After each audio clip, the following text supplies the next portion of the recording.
Lloyd.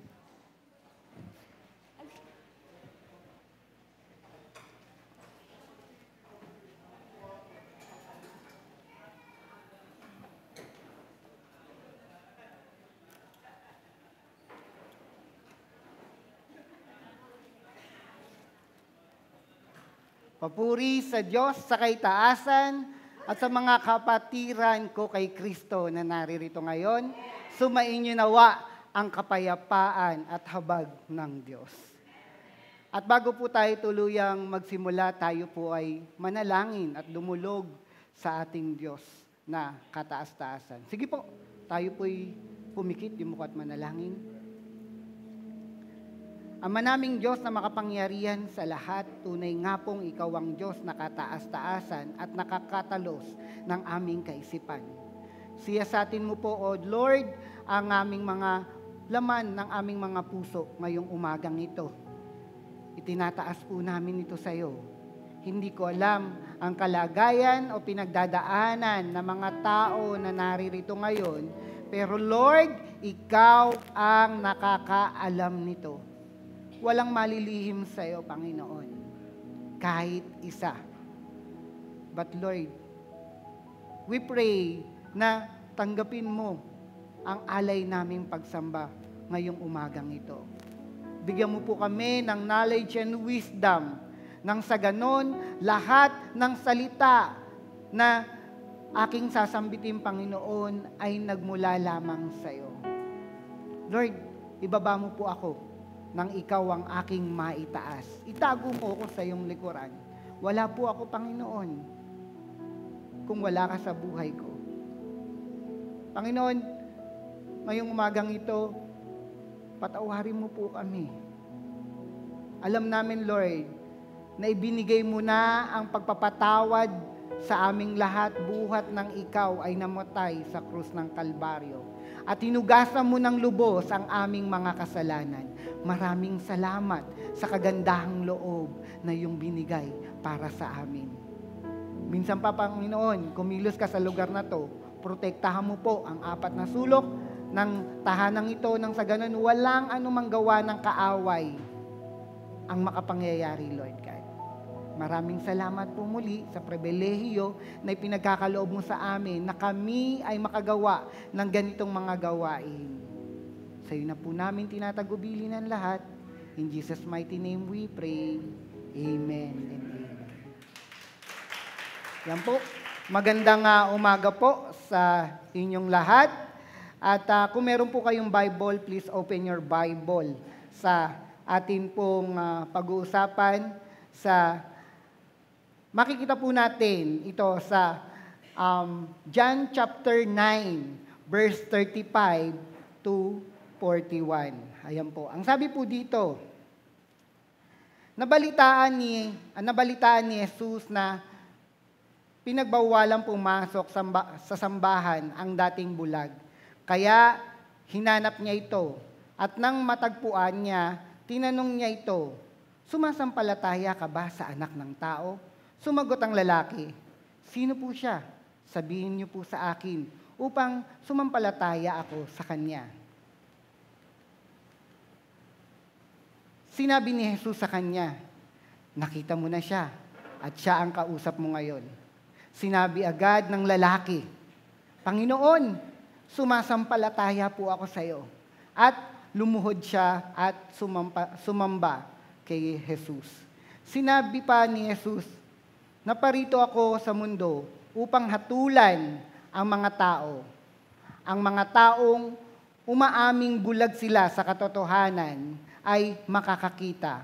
Ngunit ang mga nagsasabing hindi sila bulag sa katotohanan ay hindi makakakita. Narinig ito ng ilang Pariseyo na naroon at nagtanong sila, sinasabi mo bang mga bulag din kami? Sumagot si Jesus, kung inaamin ninyong mga bulag kayo sa katotohanan, wala sana kayong kasalanan. Ngunit dahil sinabi ninyong hindi kayo bulag, nangangahulugan nito na may kasalanan pa rin kayo. Ang Diyos ang magpala sa kanyang mga salita ngayong umagang ito. So, kung titignan po natin, nasubukan nyo na po ba na tumingin sa paligid na hindi ginagamit ang mga mata? Parang ang hirap po, no? Titignan mo yung paligid mo na hindi mo gagamitin ang iyong mga mata. Parang ganito po. Paano mo sasabihin sa bulag ang kulay asul? Paano mo i-explain sa kanya ang kulay pula? At paano mo ipaparamdam sa kanya ang kulay puti? Di ba po? Paano nga ba? Paano ko sasabihin? Ako nakikita ko yung asul, kaya alam ko asul. Pero yung bulag, paano ko sasabihin sa kanya na ito, asul to? Asul, nakasing lamig ng isang niebe.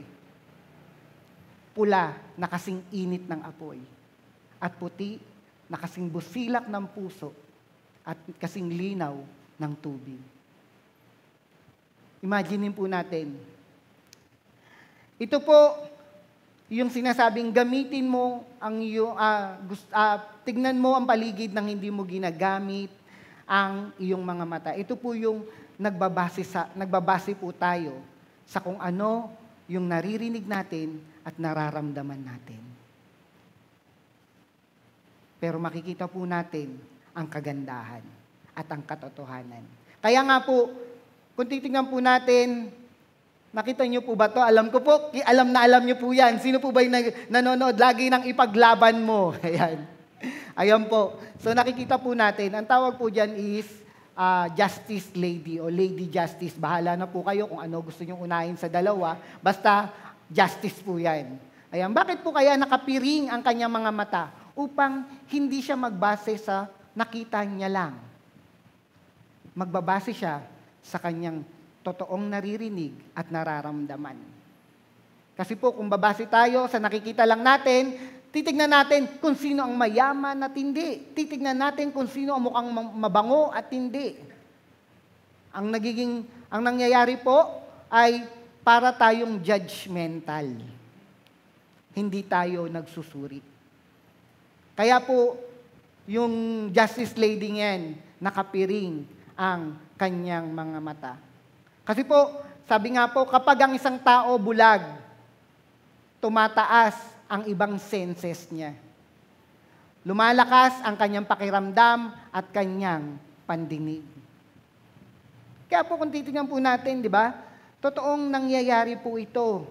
Pero, bakit nga ba laging sinasabi sa Bible? Alam ko po na narinig nyo na to. Makinig ang may pandinig. Hindi niya sinabing tumingin ang may pantingin, kundi makinig ang may pandinig. Makikinig tayo or pakinggan po natin ang katotohanan. Ang katotohanan na nagmula sa ating Panginoon sa pamamagitan ng Biblia. Kaya nga po nakakatuwa kanina, yung devotion. Ayan. So, may tanong po doon na paano makikita ang Panginoong Hesus sa Old Testament, hindi naman sinasabi. Kumbaga, suriin mong mabuti, tignan mong mabuti kung paano pinakita ang Panginoon sa Old Testament. Hindi po siya binanggit, pero pinakita po siya. Malalaman po natin mamaya. Nagulat nga po ako may connect. Hindi lang po ako nagsasalita. Gusto ko na po kanila magsalita nagsasalita po si Christian, ayoko po ma-interrupt. Sabi ko, may connect. So, mamaya po makikita po natin yan. So, ngayon po, kaya po, yan po ang sinasabi ko, dahil ang pag-uusapan po natin today ay tinatawag na paningin. Kamusta ang iyong paningin, mga kapatid? Kamusta ba ang iyong paningin? Malabo na ba yan? O bulag ka? O kailangan mong dumilat. Ayan, blur. Yung maulap. Kanina po maulap. Sabi nga po ni Sister Mayan akala ko nalalabo na naman mata ko kasi po nag-sanitize po kami dito kanina.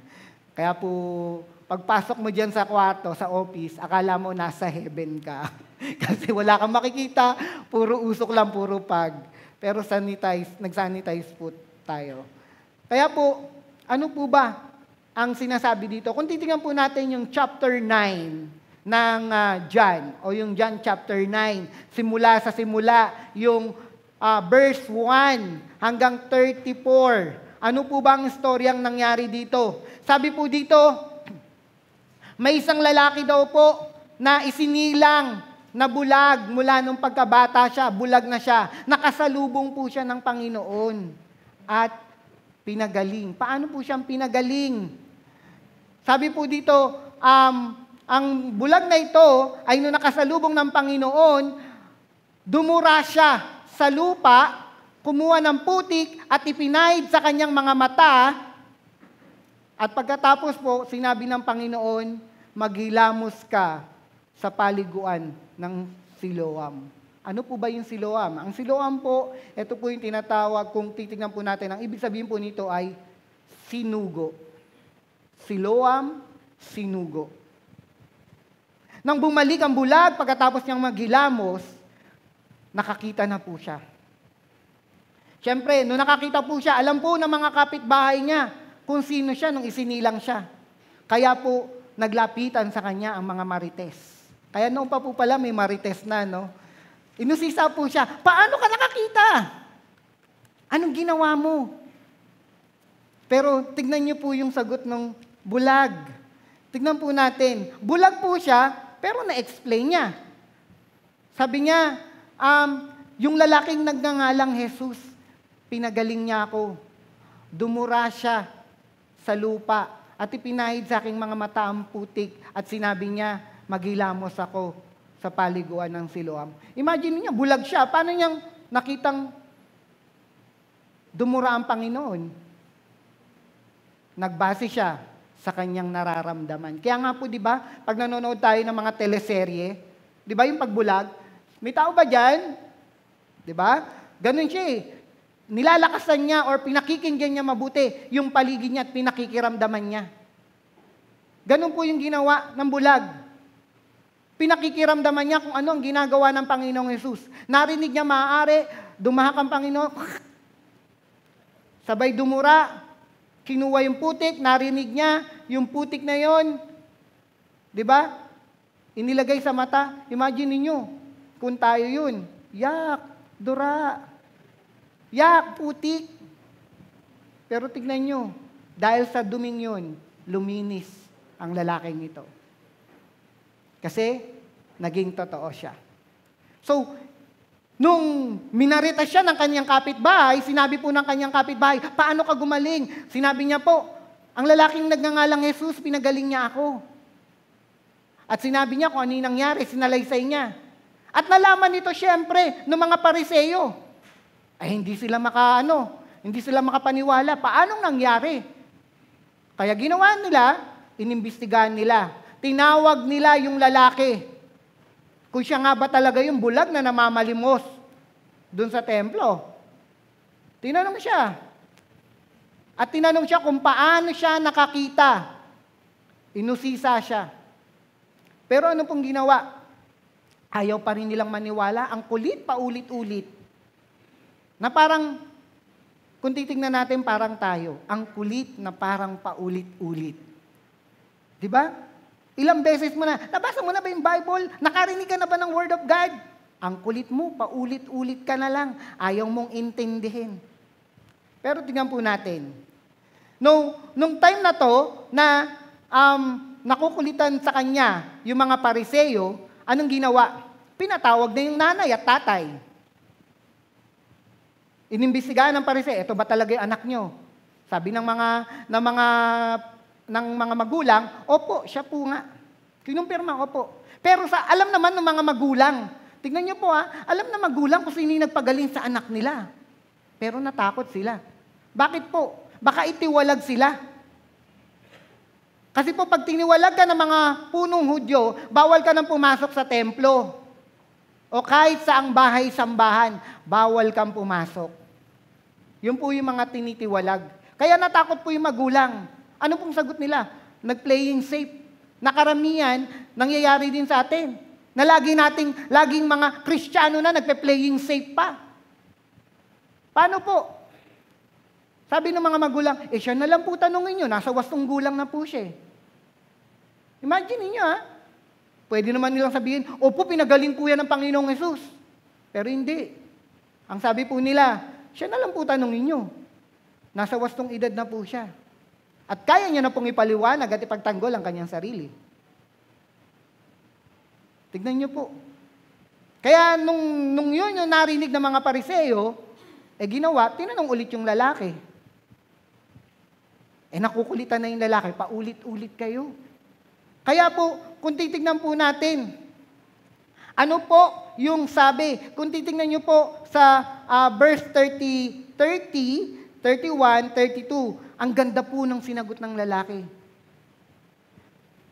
Sinabi po nila, kasi sa totoo lang po, nung time na to, nung gumaling yung lalaki, kahit po yung mga Pariseo, nagtalo-talo Opo. Siguro nung time na to, merong mga naniniwala na sa Panginoon Nagtalo-talo po sila Kasi sabi nito, nung nagtalo-talo sila, ano yung pinagtalunan nila? Sabi ng mga namumuno, lalo na yung yung pinaka-leader, si Caiphas. Alam niyo po sabi? Galing sa demonyo, yung taong yan. Pero ano sabi ng mga ordinary na pinuno? Kung galing sa demonyo yan, hindi sana siya nakakagawa ng himala. Hindi siya nakakapagpagaling. Dahil hindi hahayaan ng Diyos na makapagpagaling siya. Kaya nagtalo-talo po sila Pero tingnan niyo po, anong sagot ng lalaki nung tinanong po nila ulit? Hindi niyo alam saan siya nagmula? Pinagaling niya ako. Sabi niya pong ganun. Pinagaling niya ako.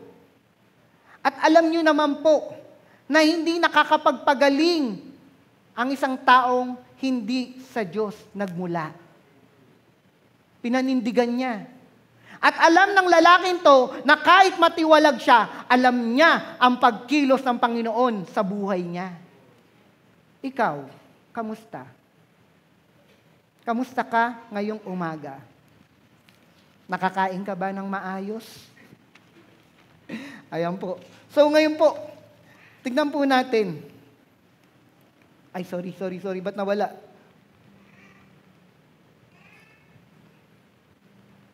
Ayan po. Wait lang po Ayan. So, tignan po natin.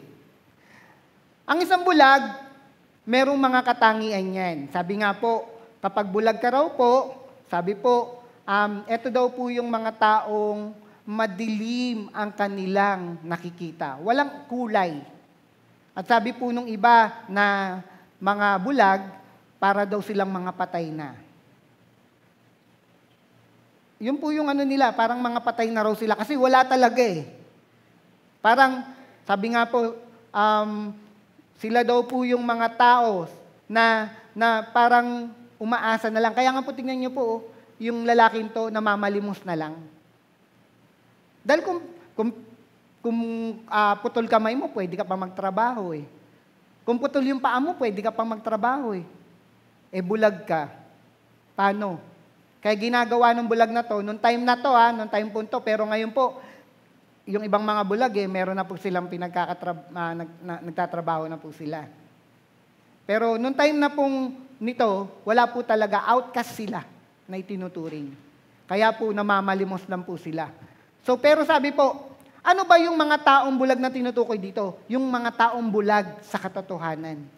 Yung mga taong bulag ang kanilang espiritu sa katotohanan. Ano po ba yung mga katangian na mga taong bulag sa katotohanan ang kanilang espiritu? Sabi po, number 1, walang magandang nangyayari sa kanilang buhay. Yan daw po yung mga nararamdaman ng mga tao na bulag ang espiritu. Paano walang magandang nangyayari sa kanilang buhay? Ito po kasi yung mga tao na puro problema ang nakikita, kaya sa problema nauubos ang oras nila. Problema yung nakikita mo. Kaya yung oras mo, ubos sa problema. Imbis na sa solusyon na uubos, sa problema na uubos. Kaya nga po dapat, kung may problema tayo, ang pagtuunan natin, yung solusyon. Hindi yung problema. Kasi kung yan, mauubos ang oras mo sa problema, tandaan po natin, wala tayong magagawa. Wala tayong matatapos. Ano pa po? Sila yung mga tao na on and off sa pananampalataya. On and off. On and off. On and off. Tabi mo sa katabi mo, on and off. On and off sa pananampalataya. Bakit? Bakit ka nagiging on and off? Sila kasi yung mga tao na hindi marunong tumanggap ng katotohanan. Sila yung mga tao na madaling nasasaktan, balat sibuyas. Tandaan mo, kung totoong Kristiyano ka na at lumalalim ka, dapat lahat ng maririnig mo, hindi mo iti-take disadvantage yun. Iti-take mo yun na para mabus ka. Na, ito yung sinasabi niyo sa akin. Pero ito ang gagawin ko. Kaya nga nalalaman mo yun eh. Para yun yung babaguhin mo sa sarili mo. Hindi yung, yun na nga yung narinig mo, pinamumuhay mo pa rin yung narinig mo. Ang tawag dyan, sorry po to use this term, tanga. Pero yan po ang katotohanan. Dapat po bilang Kristiyano, kung narinig natin yon, na kung yun yung binupukol sa atin, ipag-pray natin, Lord, baguhin mo ko sa nakita ng kapwa ko. Hindi ikaw, hindi sasabihin mo na hindi muna ako mag-church, babaguhin ko muna yung sarili ko, hahanapin ko muna yung sarili ko. Bakit? Nawawala ba? Sana, pumunta ka sa tulpo, doon mo sabihin na nawawala yung sarili mo. Di ba po? Sila yung mga taong madaling ma-open. Imbis na mag-grow, ang nangyayari sa kanilang buhay, ay laging nagiging mainit ang ulo. Lagi sila nagiging mainit ang ulo. Kasi laging nakikita nila yung sasabihin ng iba. Number 2, kakulangan sa kaalaman o kaisipan. Ito daw po yung mga tao na nabubuhay sa dikta ng ibang tao. Nabubuhay ka lang sa dikta ng ibang tao. Na eto gawin mo, eto sige gagawin ko yan. O eto gawin mo. Hindi ka robot. Tao ka na may sariling kaisipan na binigay ng Diyos. Kaya gamitin mo. Sabi po, ito po yung mga tao na hindi pinag-iisipan ang nagiging bunga ng kanilang mga ginagawa. Hindi daw pinag-iisipan yung magiging bunga. Kaya, ang nagiging epekto, laging sinasabi, nasa huli ang pagsisisi. Kaya dapat po alam natin, dapat iniisip mo kung ano yung magiging bunga ng gagawin mo. Kaya nga po, bakit masakit ang mga kasukasuan mo? Bakit nanginginig ang mga katawan mo at kalamnan mo? Bakit meron kang rayuma? Kasi ano yung ginagawa mong pang-aabuso sa katawan mo nung ikaw ay malakas pa? Sabi po, namimili na mga pinakikinggan. Ito nga po yung kanina. Namimili ka lang, ito. At kung may maririnig ka, ikaw yung tinatawag na selective listener. Pipiliin mo lang kung ano yung pakikinggan mo. Pag masakit, ile-let go mo, hindi mo siya pakikinggan. Pag masarap sa pandinig mo, kukunin mo yun. Pero dapat maging good listener tayo. Masakit o hindi, tanggapin mo. Dahil ang katotohanan na sinasabi sa Biblia, masakit. Hindi masarap. Masakit. Kahit po ang ating Panginoong Hesus, nung pinakikita niya ang kanyang mga gawa sa Biblia, nasasaktan siya. Kaya nga po tingnan nyo, sinabi ng Panginoong Hesus, walang propetang tinanggap sa sarili niyang bayan. Dahil kahit siya nasaktan, bayan niya, pinagtabuyan siya. Masakit po talaga ang katotohanan. Number 3 po, nagiging manhid sa kapwa. Nagiging masyado ka ng manhid. Hindi mo na nabibigyan ng oportunidad ang ibang tao. Hindi mo na nabibigyan ng oportunidad yung mga nasa baba. Eto, magaling kasi. Eto na lang, siya na lang. Eto. Hindi mo napapansin yung mga nasa ibaba. Alam niyo po, sa Japan, nung binabasa ko po yung history at nagano po kami, alam niyo po sa Japan, binibigyan nila ng priority yung mga bata. Kasi po, sabi po doon sa, anong book yun? Sabi po doon, sa kanila po kasi, sabi ng isang author doon, hindi daw po kasi nila alam kung magiging presidente o prime minister yung batang yon. Kaya pinagpapahalagahan nila yon. Pantay-pantay ang tingin nila. Hindi namimili. Sabi pa po dito, hindi nagpapakatotoo sa sarili. Kaya ikinakahiya ang ibang tao. Hindi ka rin nagpapakatotoo sa sarili mo. Kaya nga tanong ko po sa inyo mga kapatid, may na-offend na ba kayong mga kapatiran? May kinahiya ka na bang kapatiran? May natisod ka na ba? Pero ano po yung sinasabi sa atin? May 3 bagay na itinuturo sa atin ng Panginoong Hesus para sa katotohanan. Ano ang ginawa ng Panginoong Hesus upang tayo ay makakita sa katotohanan? 3 bagay daw po. Number 1, ito po. Number 1, sabi po dito, hinanap ka ng Panginoong Hesus para ikaw ay makakita. Yan po yung number 1 na pinakikita po rito. Ano po ba yung sinasabi dito? Sabi po sa John chapter 9 verse 35 to 36, nabalitaan ni Jesus na pinagbawalang pumasok sa sambahan ang dating bulag.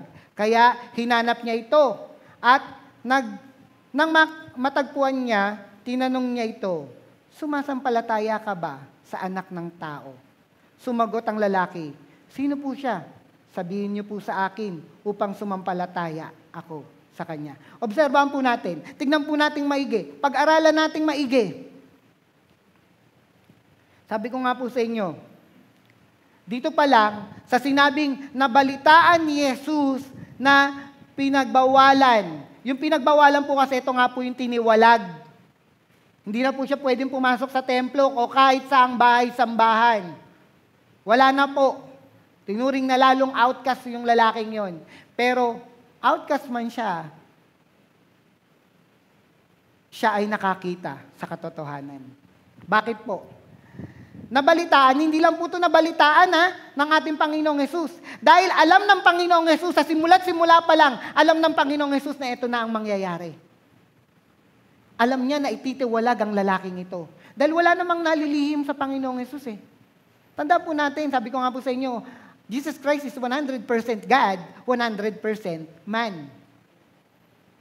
Alam niya, meron siya ng katangian ng pagiging Diyos. Kaya alam niya kung ano ang nangyayari sa lalaking ito. Tayo ngayon na naririto, alam din ng Diyos o ng ating Panginoong Hesus ang nangyayari at kalagayan natin. Hindi yan lihim. Pero sabi dito, nabalitaan ni Jesus na pinagbawalan ang ating pong Panginoong Yesus, pinakikita niya rito na hindi relihiyon ang makakapagligtas sa iyo kung hindi relasyon sa Kanya. Yan ang pinakita ng ating Panginoong Yesus dito. Kasi sabi na balitaan ni Jesus na pinagbawalang pumasok sa sambahan ang dating bulag. Kaya hinanap niya ito. Hinanap ng Panginoon. Alam niya kung saan niya matatagpuan tong lalaking to. Hindi siya nagtanong-tanong na pumunta pa siya sa radio station. Hindi na po. Hindi na po siya nag-post sa dyaryo para hanapin tong lalaking to. Hindi. Alam niya kung saan niya matatagpuan ang lalaking ito. Kaya nung natagpuan niya, tignan niyo po, nang matagpuan niya, tinanong niya ito. Malinaw po kagad yung ginawa ng ating Panginoon. Sumasampalataya ka ba sa anak ng tao? Tingnan po natin. Kaya po kanina natuwa po talaga ako sa devotion kanina eh. Ipaliliwanag ang Panginoong Yesus sa Old Testament nang hindi sinasabi ang kanyang pangalan. Paanong makikita? Yung po yung naging tanong kanina. Sabi po, anak ng tao. Alam niyo po ba na ang anak ng tao ay sinabi sa Old Testament ng 103 times? At sinabi po ito ng 90 times sa Book of Ezekiel. At alam niyo po ba na sa New Testament sinabi ito ng 80 times? Na 32 times na binanggit sa Matthew, 14 times sa Mark, 26 times sa Luke, at 10 beses sa other books kasama na ang John. Ano po ba yung anak ng tao? Ano po yung ibig sabihin ng anak ng tao? Anak ng tao, ibig sabihin po nito, Messiah. Tagapagligtas. Yan po yung anak ng tao. Kaya nga po, bakit ginagamit yung anak ng tao? Inisip ko, bakit ba laging ginagamit yung anak ng tao? Yun po pala ibig sabihin nun. Messiah o tagapagligtas. Ang sabi po dito, sumasampalataya ka ba sa anak ng tao?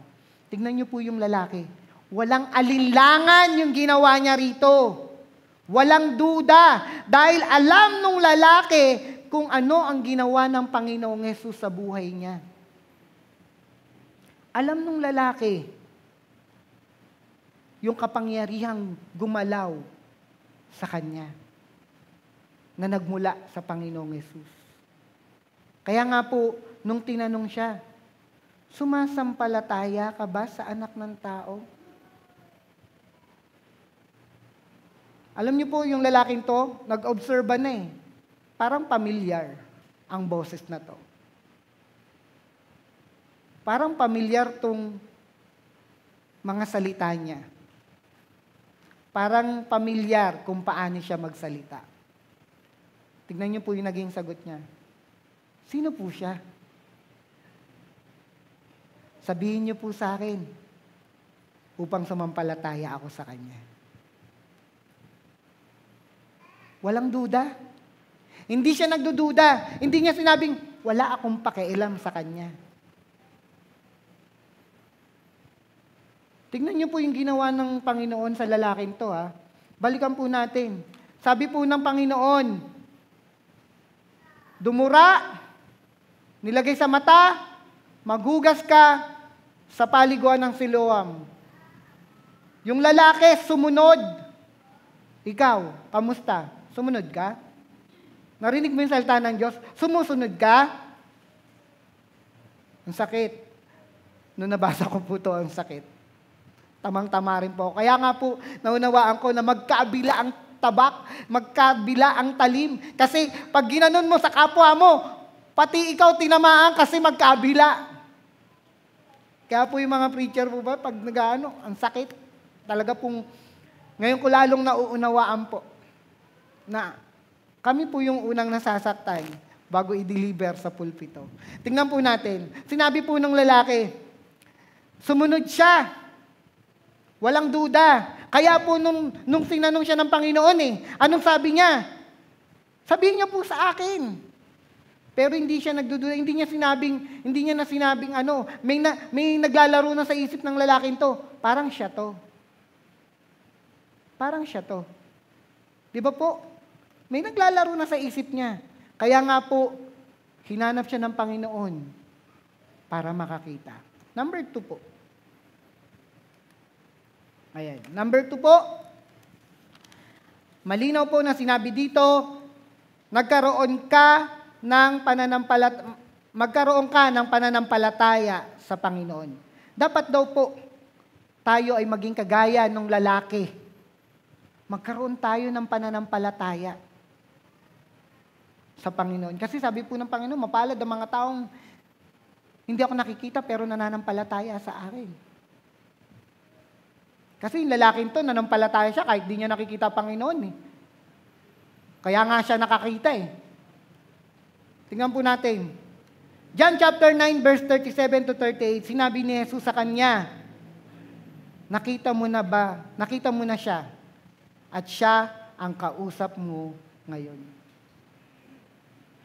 Nakita mo na siya at siya ang kausap mo ngayon. Kapatid, nakita mo na siya. Siya ang kausap mo ngayon. Ulitin ko, kapatid, nakita mo na siya. Siya yung kausap mo ngayon, Sa tuwing nagbabasa ka ng Biblia, nakita mo na siya at siya ang kumakausap sa'yo. Bakit ka ba sumisigaw? Kasi ang kukulit nyo. Nakita mo na siya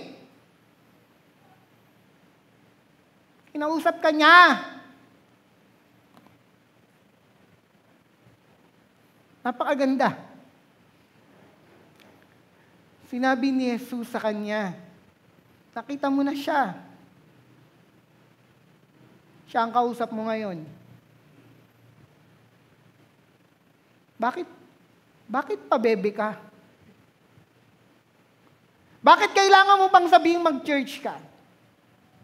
Bakit ka ba kailangan paalalahanan sa buhay pananampalataya mo? Bakit? Ang dami mong bakit? Ang dami mong dahilan. Nakita mo na siya. Siya ang kausap mo ngayon. Ulitin ko po. Kasi tayo, to cease to believe. Pero ang Lord, hindi nagpapakita sa atin, pero kinakausap niya tayo. Sinabi agad ng lalaki, tignan niyo po yung ginawa ng lalaki. Sinabi agad ng lalaki, Panginoon, sumasampalataya po ako sa inyo. At lumuhod siya at sumamba kay Jesus. Tignan niyo po ulit, pinakita ng ating Panginoong Jesus yung pagiging Diyos niya rito. Natandaan niyo po ba nung tumayo po ako dito, nung kailan po, sa pulpito? Pinakita po yung 3 aspeto kung paano pinakita na tinanggi ng mga nilikha na hindi sila Diyos. Una po, nung kinausap ni Pedro, si Cornelio, huwag mo akong luhuran. Hindi ako Diyos. Sumunod, si Paul at si Barnabas. Nagpatotoo sila sa maraming tao. Huwag nyo kaming luhuran. Kami tao lang na kagaya nyo. Sumunod, si Juan at ang anghel.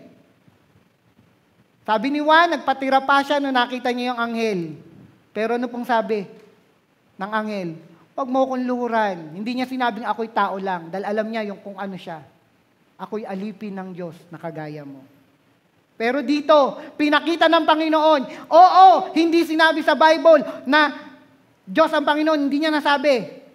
Pero pinakita rito na siya ay Diyos. Bakit? Tingnan niyo po, hindi niya tinanggi. Sinabi niya, malinaw, Sabi dito, sinabi agad ng lalaki, Panginoon, sumasampalataya po ako sa iyo. At lumuhod. Lumuhod. Lumuhod, kapatid. Lumuhod. Ano naging tugon ng Panginoon? Ano ang ginawa ng lalaki?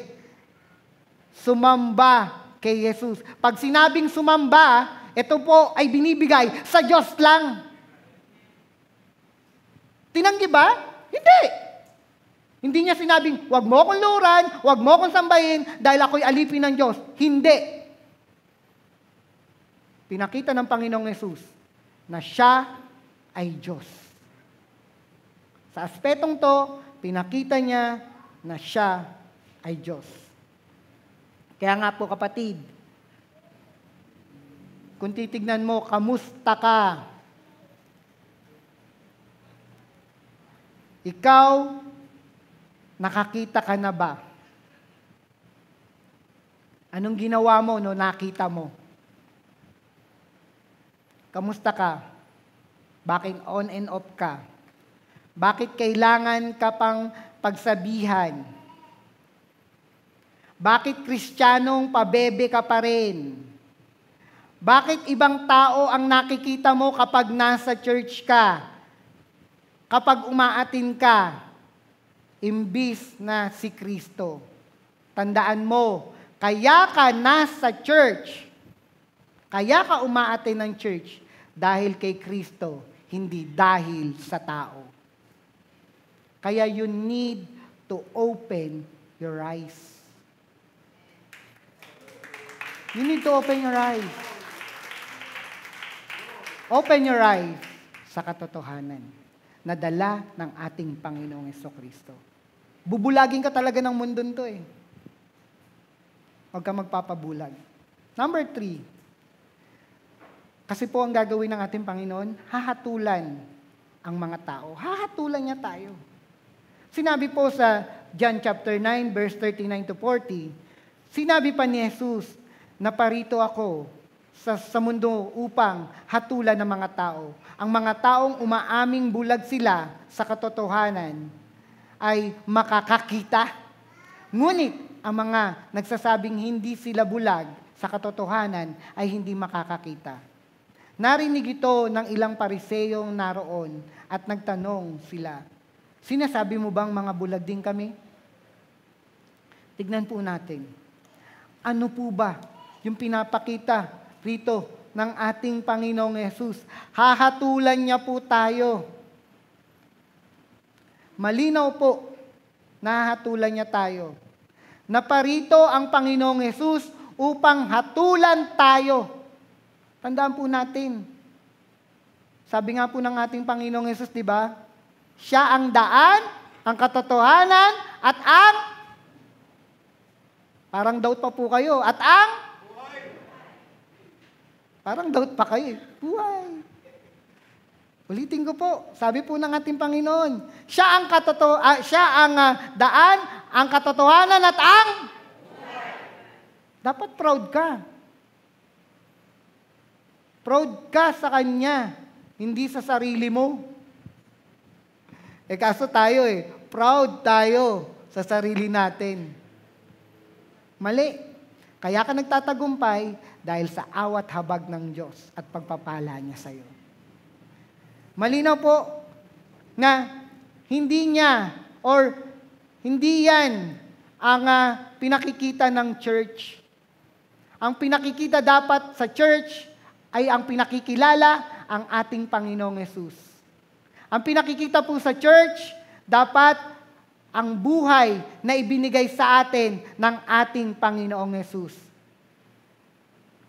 Kaya nga po dapat pag tumatayo tayo sa pulpito, hindi tayo ang tinataas natin, kundi ang Kanyang pangalan.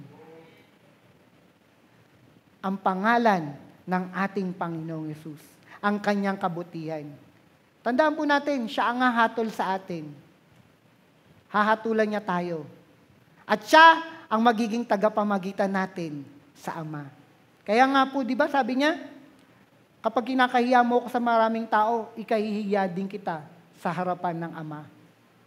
Ibig sabihin, malinaw po na kung tayo kinahiya natin ang ating Panginoong Hesus, ang magandang balita, ikinahiya nating ibahagi sa ating kapwa, alam mo na kung anong gagawin sa'yo ng Panginoong Hesus. Hahatulan tayo. At tingnan po ninyo yung ginawa ng mga Pariseyo. Narinig ito ng ilang Pariseyo na naroon at nagtanong sila, sinasabi mo bang mga bulag din kami? Take note po yung mga Pariseyo, alam po nila yung Torah. Ano po ba yung Torah? Book of Moses, alam nila yung mga kautusan. Kaya ikaw, wag mong pagyayabang na alam mo yung mga verse sa Bible. Wag mong pagyayabang yan. Dahil nabubulagang ka. Huwag mong pagyayabang na marami kong alam sa Bible ganito ako sa church Huwag mong pagyayabang yan. Nabubulagang ka ng mundong to. Tandaan mo, ang tao na bumasa ng Bible at umuunawa nito, hindi lumalaki ang ulo, bagkos lumalaki ang puso. Tandaan po natin yan. Ang puso ang lumalaki, hindi ang ulo. Hindi ka nagkaka-hydrocephalus. Wala kang hydrocephalus, tandaan mo yan. Kaya nga po tingnan nyo, ginawa ng mga Pariseyo dito. Sinasabi mo bang mga bulag kami? Ikaw, kamusta ka? Guilty ka ba? Kamusta ka? Nagyayabang ka ba? Huwag kang magyabang. Tandaan natin, ang mundong to, bubulagin talaga tayo. Maraming mga bagay na ipakikita ang mundong ito, na kung saan ang ating paningin ay lilihis sa Panginoon. Pero tignan natin. Sinabi sa John chapter 9, verse 41. Sumagot si Jesus, kung inaamin ninyo, mga bulag kayo sa katotohanan, wala sana kayong kasalanan. Malinaw po yung sinabi nila ng ating Panginoong Hesus sa mga Pariseyo. Kung inaamin ninyo.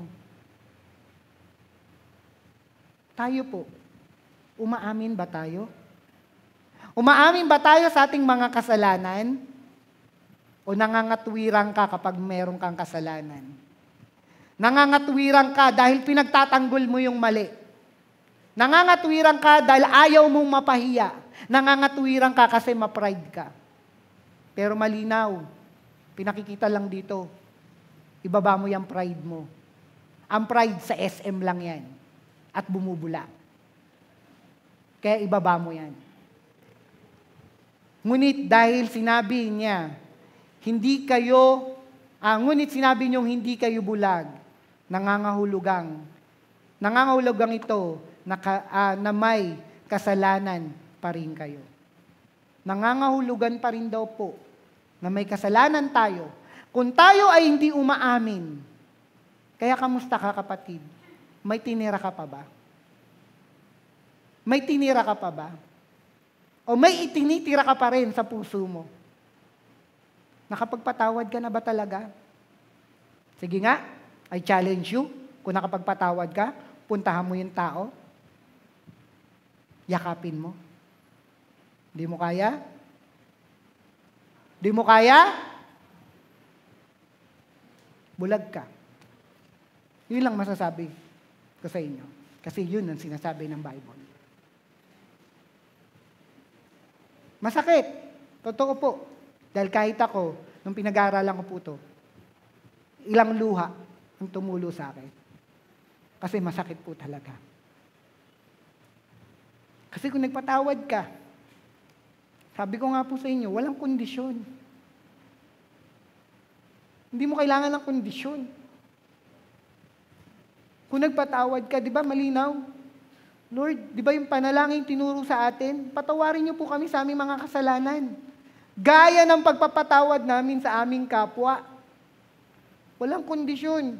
Kaya nga po, kung merong kondisyon yung pagpapatawad mo, may kondisyon din yung pagpapatawad sa'yo ng Diyos. May hangganan. Pero ang totoong pagpapatawad, walang kondisyon. Dilat natin ang ating mga mata. Yan ang nais ipakita ng ating Panginoon. Ang tatlong bagay na ipinakikita ng Panginoon sa atin. Number 1, hinahanap ka niya. Hinahanap ka ng Panginoong Yesus para ikaw ay makakita. Magkakaroon ka ng pananampalataya sa Panginoong Yesus. Dahil siya ang daan, ang katotohanan at ang buhay. Hahatulan niya tayo sa ating mga ginawa. Pero tandaan natin, siya ang magtatanggol sa atin sa harapan ng Ama. Kaya nga po, ang mundong to, bubulagin ka talaga, sisilawin ka sa kayamanan at karangyaan. Yan ang gagawin ng mundong ito. Kaya nga po, tignan po natin, yung buhay ni Berwin Mayley, kung paano siya binulag ng karangyaan sa kanyang buhay at muling nakakita sa pamamagitan ng ginawa ng ating Panginoong Hesus sa kanya.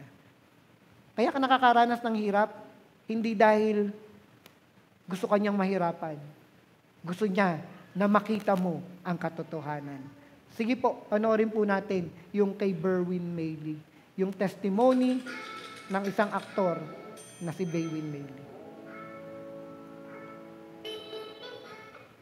Sabi ko nga sa'yo, kahit matulis ang ulo mo, kahit nagyayabang ako nun, talagang, at sinabi ko nga, talagang pinano rin ng Panginoon yan, na lahat mangyari yun.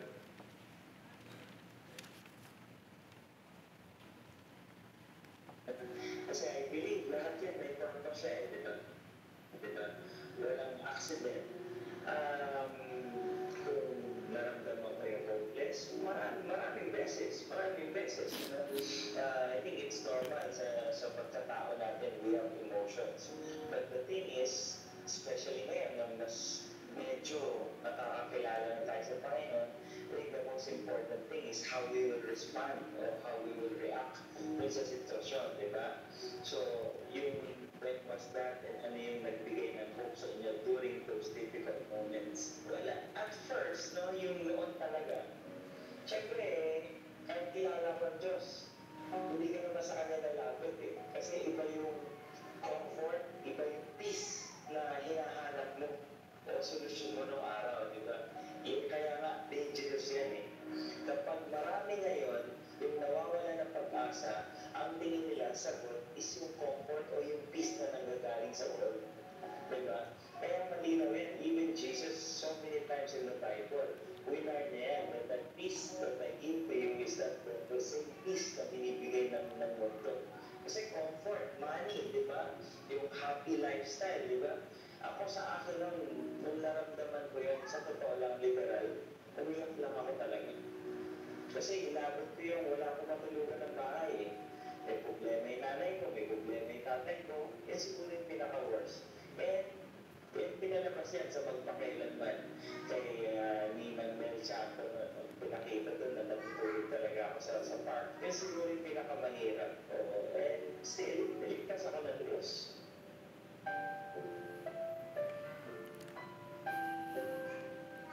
Ayan po.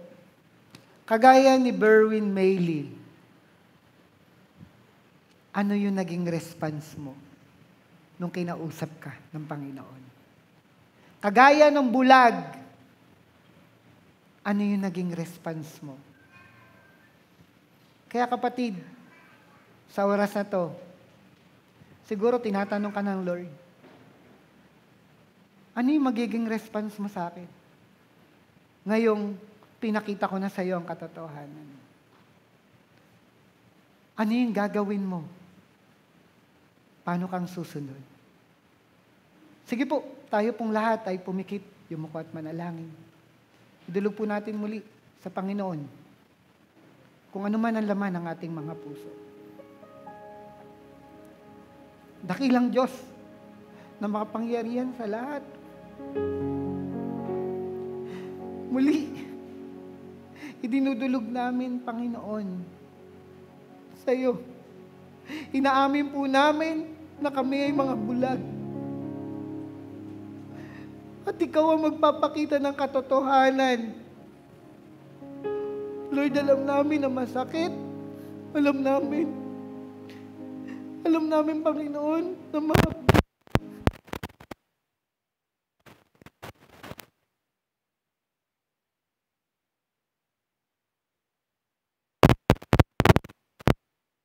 ilumin mo to.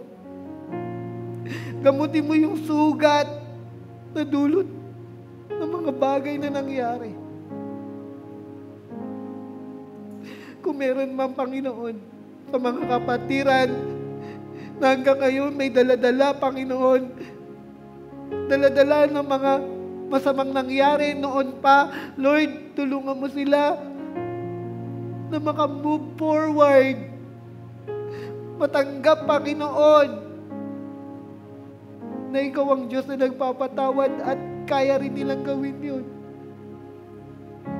Kaya nilang palayain ang kanilang sarili sa pagkakakulong, Panginoon. Pagkakakulong sa mga bagay na nangyayari sa amin. Lord, kung meron man na sa mga kapatiran na nakakulong sa karamdaman, Panginoon, palayain mo po siya. Bigyan mo po ng kagalingang hindi lang pisikal, pati spiritual. Kung meron man, Lord, nakakulong sa financial, Lord, iparamdam mo sa kanya na hindi ka nagkukulang. Iparamdam mo sa kanya, Panginoon, na yung kakulangan na yon, Ikaw ang nagpo-provide. Iparamdam mo sa kanya, ipakita mo sa kanya na hindi mo siya ginutom at nananatili siyang buhay para harapin ang panibagong bukas. Tulungan mo kami, Lord, na hindi namin makita ang mga pangako ng mundong ito, bagkus makita namin ang pangako mo, pangako na buhay na walang hanggan, na kung saan hindi kami makakaramdam ng hirap, hindi kami makakaramdam ng pagod, hindi kami makakaramdam, Panginoon, ng sakit. Akayin mo kami, Lord, sa landas na kung saan yun yung nais mo sa amin. Tulungan mo kami, Panginoon, na mag-response sa iyong mga salita. Bigyan mo kami ng lakas ng loob, katatagan, upang harapin ang panibagong bukas. Maraming salamat po, Panginoon, sa mga kapatiran na nananatiling matatag at nananatili, Panginoon, nakasakasama namin. Pagpalain mo po ang bawat isa. Maraming salamat po muli. Ito po ang aming samot panalangin. In Jesus' mighty name we pray. Amen. Magandang umaga po muli sa inyong lahat.